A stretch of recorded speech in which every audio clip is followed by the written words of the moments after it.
So I was thinking and I thought that maybe I should record a bit of a video about post-traumatic stress syndrome. Um, I am not a war vet. I've never been in the military. Um, but I've just had some very traumatic things happen to me in my life.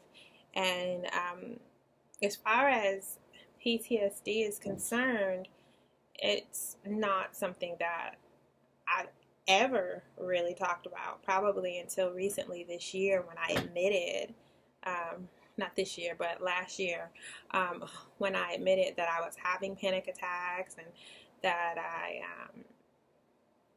essentially needed to do something about it. And so, you know, um,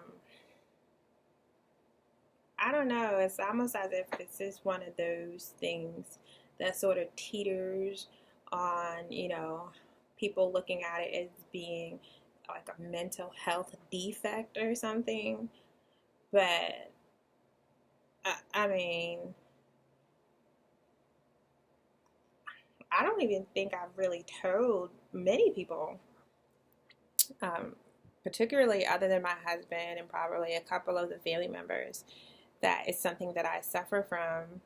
And, as far as my husband is concerned, like I said, I just recently told him about 2 years ago.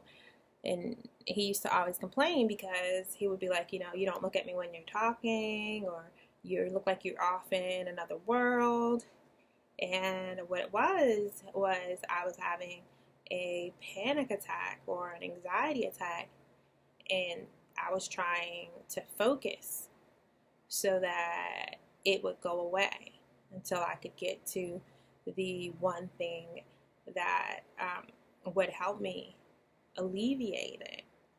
So I had people who would just think I wasn't paying attention to them, and that really wasn't what was going on. It was just that I was dealing with a situation that I really didn't know how to explain. And so I didn't talk about it. And I was also afraid to say something because you don't want people to think that you're crazy. But I found that it's something very common that people who have dealt with trauma and traumatic situations in their life that they experience. I mean, geez, here I am, 36 years old, and if I list all of the traumatic experiences that I've had in my life, you're almost like, well, you should have it, being a childhood sexual abuse survivor, having had an eating disorder, um, suffering from infertility, being held hostage in a house when I was a kid, not having my father, having the relationship with my mother and living with my abuser. Those things, they are damaging, and it affects your life.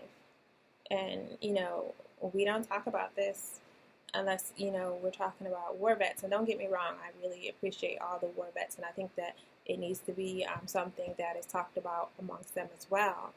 But we don't really talk about it as a situation in which someone who's really just dealing with traumatic events in their life that they could experience.